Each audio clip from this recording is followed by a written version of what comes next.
All right, today we're going over my favorite dumbbell exercises for each body part, but we're gonna cut it in half and start with upper body because I don't wanna film a 10-minute video just as much as you don't wanna watch one. But just so we're perfectly clear, these exercises aren't made because somebody has no access to a gym or limited equipment, even though that's probably the circumstance of the person that asked me to make this video. These are just better.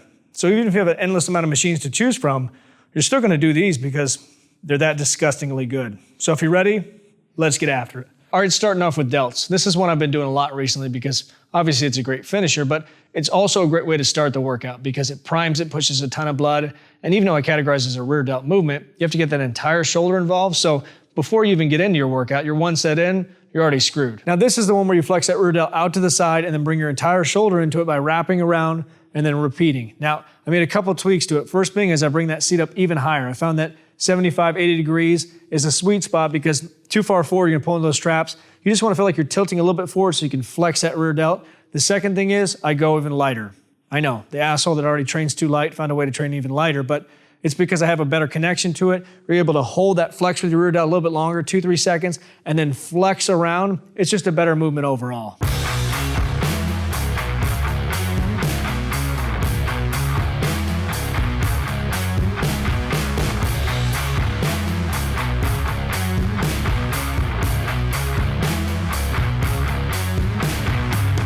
My favorite dumbbell exercise for back is easy. It's a high elbow row with that chest off the bench because it hits the entire back. And you're gonna wanna put the bench on a slight incline.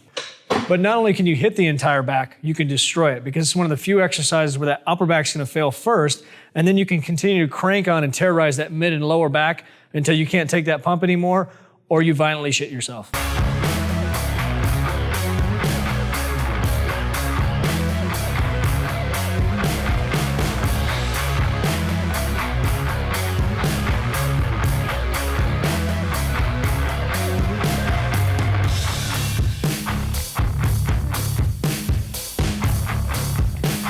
Biceps are a tough one. I've been literally standing here for 10 minutes trying to figure out which one to show because there's so many good ones. It's really all you need. You get rid of your friends, divorce your wife, tell your family to piss off, and just take that dumbbell and go have a good life. I settle it by thinking about what's my go-to dumbbell exercise when I'm training biceps. And usually what it is, I'll grab 2 dumbbells, tuck those elbows into my stomach, treat it like a preacher curl, and then make that bicep work even harder. So I'll lean back during the negative, put more stress onto it, and then lean forward to the contraction just to force that flex even harder, do a ton of reps, and every time pushes an obnoxious amount of blood in there.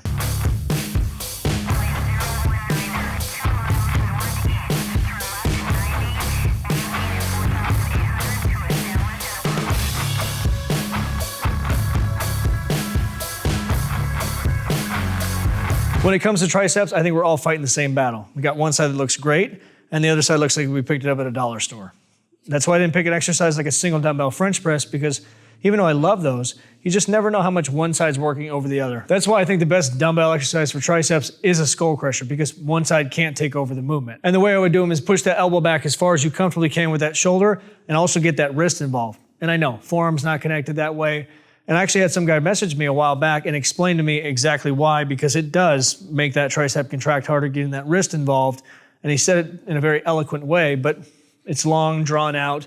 So I'll just bring back the trust me.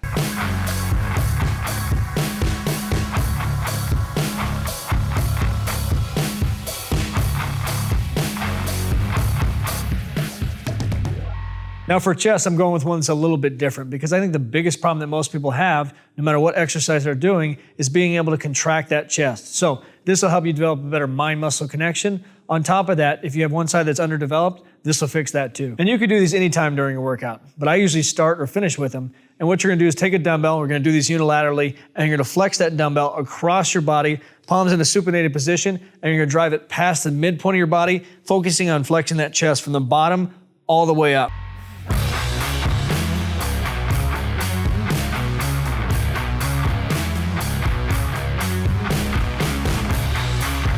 If you got a moderate amount of weight, the best dumbbell exercise for traps is a shrug variation where you're gonna tilt slightly forward. That way you can put more of a stretch on those traps, but also you're not just pulling straight up. You're actually gonna be able to wrap those traps around your neck because you're tilted slightly forward, and then you can dictate what part of the traps you wanna hit. You tilt more forward, you're gonna get lower into those traps, you stay a little bit taller, it's gonna be more of a shrug movement, but you're still able to get a better contraction because you're wrapping those traps around your neck.